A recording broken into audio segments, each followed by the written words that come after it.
And summer construction is something Torontonians are used to, but an unexpected closure is catching commuters off guard today. Dilshad Berman joins us from King and Church Streets. The intersection is now closed for the majority of the summer. And listen, as someone who uses transit, it really sucks to find this out on a Monday.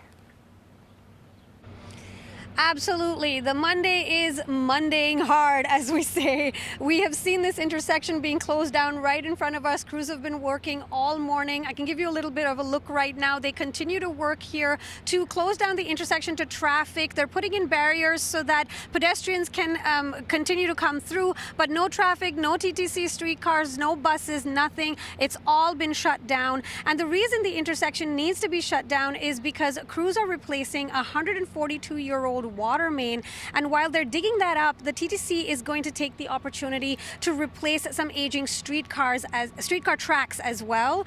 Now, TTC spokesperson Stuart Green actually stopped by to talk to us about this closure, which is happening earlier than expected. Here's what he had to say. This work is happening a bit earlier than planned. This was supposed to happen about 4 or 5 weeks from now. But what happened was the city was doing their work. Of course, we've been talking about 140-year-old infrastructure, and they found some things underground that meant this had to be dealt with now. So we had planned for a full intersection closure, but not for another 4 or 5 weeks. So right now we've got our 504 bus was the only vehicles that were going through here, and they're now diverting south, going westbound along Wellington, eastbound along Front between Yonge and Jarvis. And the streetcars, of course, are still on diversion. They're already on diversion because of this work. Yeah. So we're hoping that this is all wrapped up late August in time for Labor Day. That's our hope. Now, you heard Stuart Green mention that the city found something that needs to be dealt with when they opened up the street. And what they found is that a portion of the water main that they thought needed to be fully replaced and can actually just be relined, and its life can be extended. Now, we've been speaking to commuters all morning to ask them how this closure is going to affect their daily routine. Here's what some of them had to say. Obviously, some people are at a disadvantage, let's say that. I would actually be taking the TTC to work today, but I'm walking now. Because of the closure? Yeah, absolutely. And how much is it going to add to your commute time?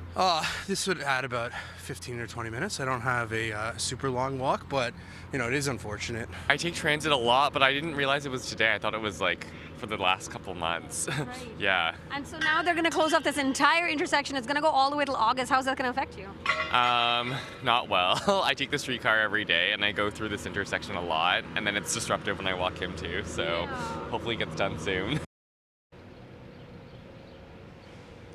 Now, as you heard Stuart saying earlier, that they're hoping to wrap up all this work by the end of August. And we've got a full map of all the diversions and all those details up on our website, citynews.ca. I'll throw it back to you. Plan those commutes. All right, Dilshad Berman, thank you so much for this.